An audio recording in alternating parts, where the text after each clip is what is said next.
Hi everyone, welcome to my channel again. My name is Chelsea. This is Butterfly Set Free.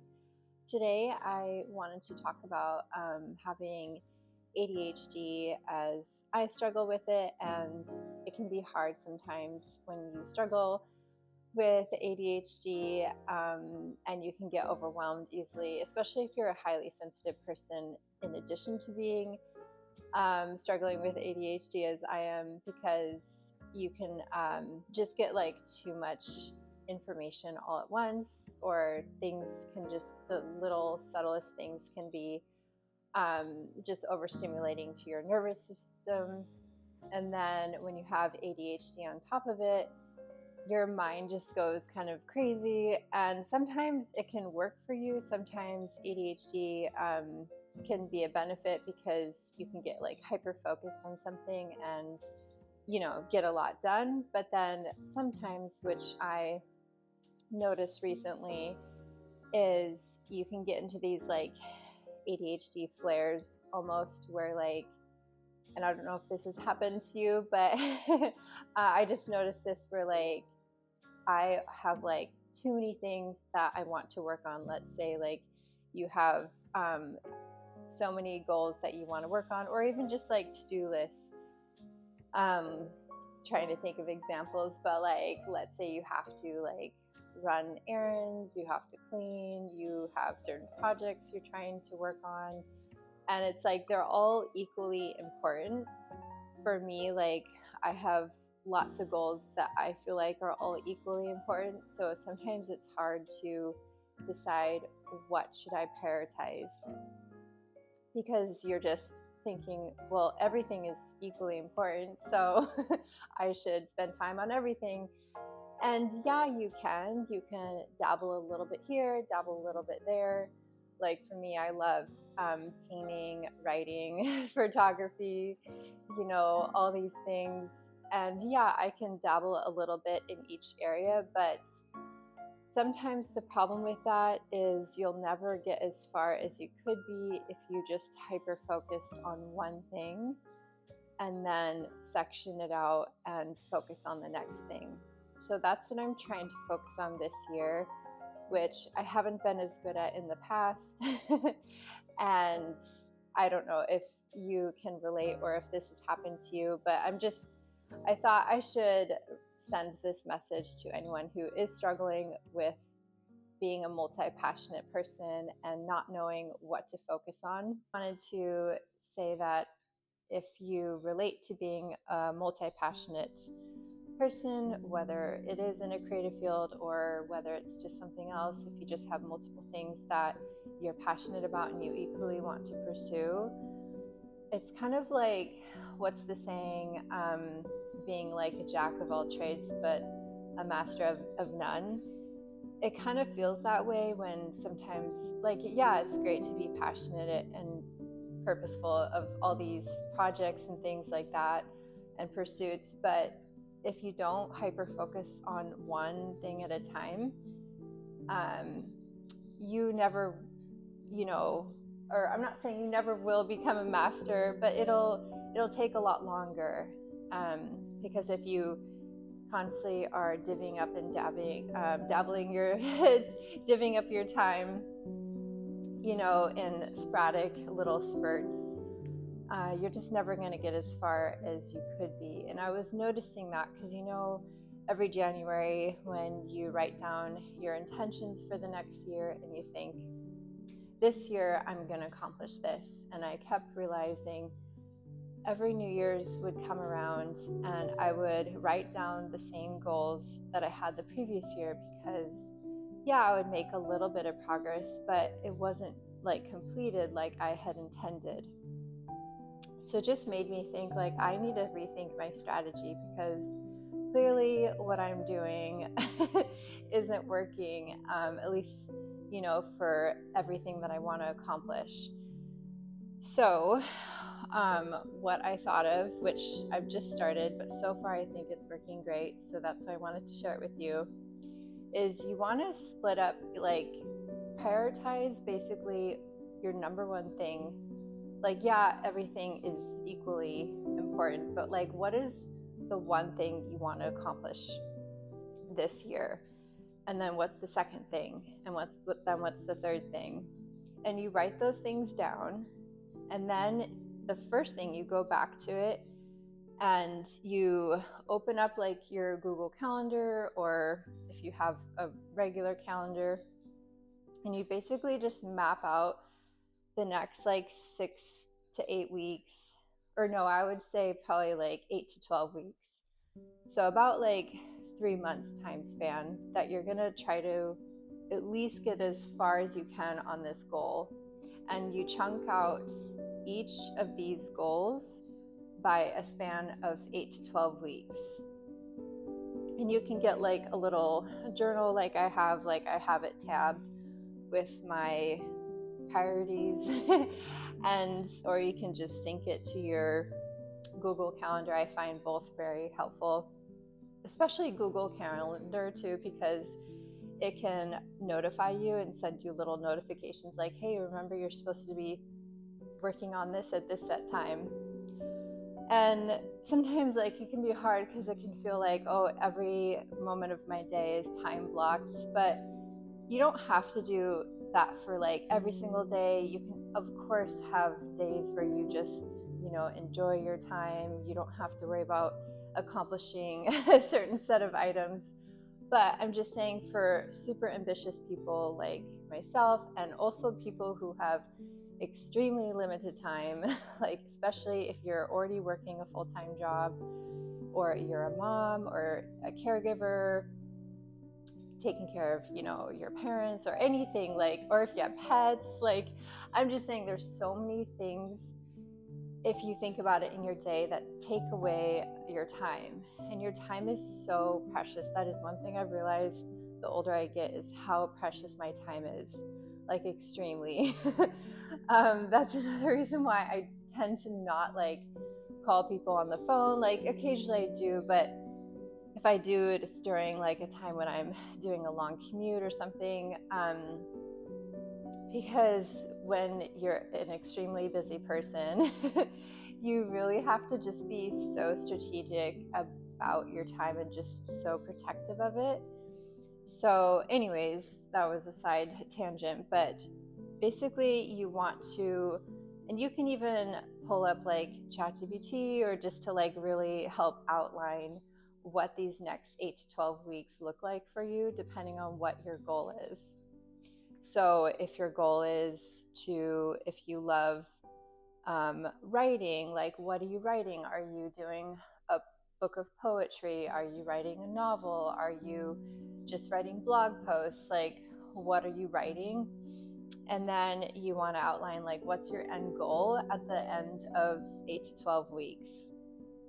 And so maybe it's a draft of whatever, a completed draft, or whatever it is. Or if you are a painter like myself, like make it a goal that I'm going to paint, 5 to 8 completed paintings, and they'll be photographed in a nice way, so that you can hopefully like sell prints of them, or whatever it is. But just try to think of like, what do you want to accomplish at the end of those 8 to 12 weeks? Because sometimes, and this happens to me a lot, and it happens, I think, to a lot of people who have ADHD and are over hypersensitive, you can think of all the end goals of like all the projects that you want to work on, and it can just feel so incredibly overwhelming that you just almost get into like this freeze state, or you just sit on the couch and you just scroll with your phone because you're just,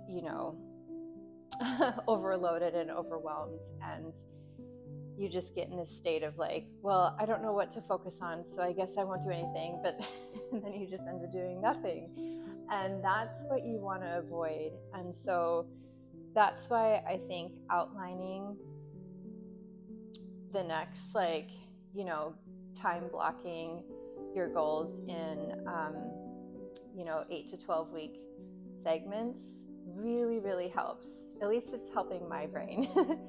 And the thing is, you also have to just not like take off the guilt of not working on another project during that time, but also like taking off the guilt if you feel really inspired to like work on a specific project. Like let's say the next 8 to 12 weeks, I'm going to be working on my writing. That's all I'm going to do is my writing. And then there's a day where I'm like, I am so inspired to paint. Like, don't feel bad about it. If you feel like inspired to paint, just let yourself paint for an hour or two. It's okay. This isn't like a hard, like, super rigid thing. It's just helping you to get focused on your goals and your priorities, because otherwise, another year will go by and you'll have the same goals that you didn't accomplish the previous year, and it'll just keep pushing forward. And so that's what I want to help you guys with, because something has definitely got to change. If like you're just repeating the same patterns and none of the goals that you have are getting done. So anyway, basically you just write down all of the goals that you have in, like I said, you can write it in a journal. I would suggest definitely putting it in your Google Calendar. And then you just want to I was going to say microdose, but make those daily tasks like even smaller and smaller and smaller, so it's not overwhelming. So let's say like you have to realistically also look at your day and your week. So if you work full time, or if you're a mom and you have to, think about factoring in picking up your child and taking them home, and also the daily activities of, household chores and grocery shopping, things like that, you do have to factor that in as well. So maybe designate like a time or a day that you do that. But just don't forget about your arts and what is important to you, because I have found, especially if you're working in a field that just isn't fulfilling to you anymore and you're trying to work towards something that is fulfilling, you do have to set aside time for it, and it is not selfish. In fact, I believe it is a form of self-love. And so definitely just cinch down those goals into, like I said, just the tiniest bite-sized pieces. So let me go back to writing. This is just an example.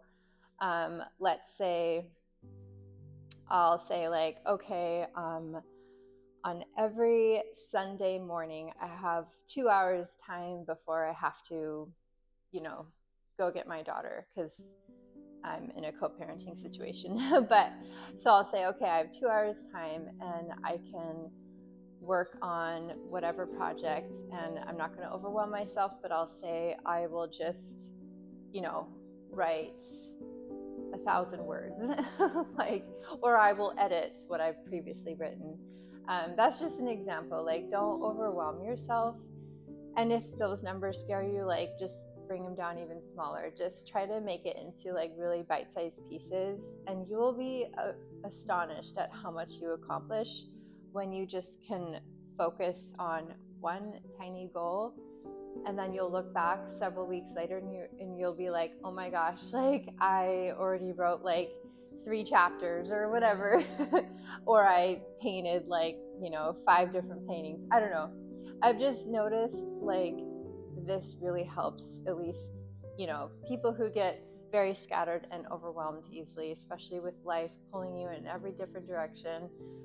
I find this really helps, because instead of guessing, oh, what am I going to work on today?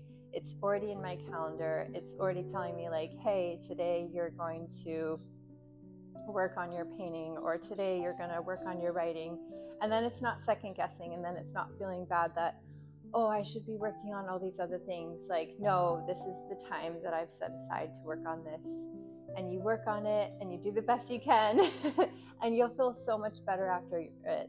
I've just noticed when I do set aside time for that and I commit to it, I feel so much better that, hey, I actually did accomplish it. And it's like keeping those promises to yourself too. I find that, especially when I said every January when you rewrite, your intentions for the year, it's like you realize all those promises you didn't keep for yourself. And that's what I don't want to happen to you guys. So I do hope this helps. I'm just starting it. It's only been like a few weeks in, but so far I'm really loving it. And it's not to say that I'm going to accomplish everything that that I set out to do this year, but I do feel that I will get a lot further on than I would have if I just kept my old routines of just being ADHD scattered, trying to do everything, little pieces of everything during the day and not knowing what to work on, and then just getting overwhelmed and not doing anything. So yeah, I don't want that to happen to you. So let me know if you have other tips that have worked for you when you have ADHD and you're also easily overwhelmed or overstimulated. And also if you have multiple passions that you're passionate about, which can be a beautiful blessing, but it has its challenges too. So anyways, I hope that was helpful to you, and I hope much success in your endeavors, and I hope you have a beautiful day. Thank you.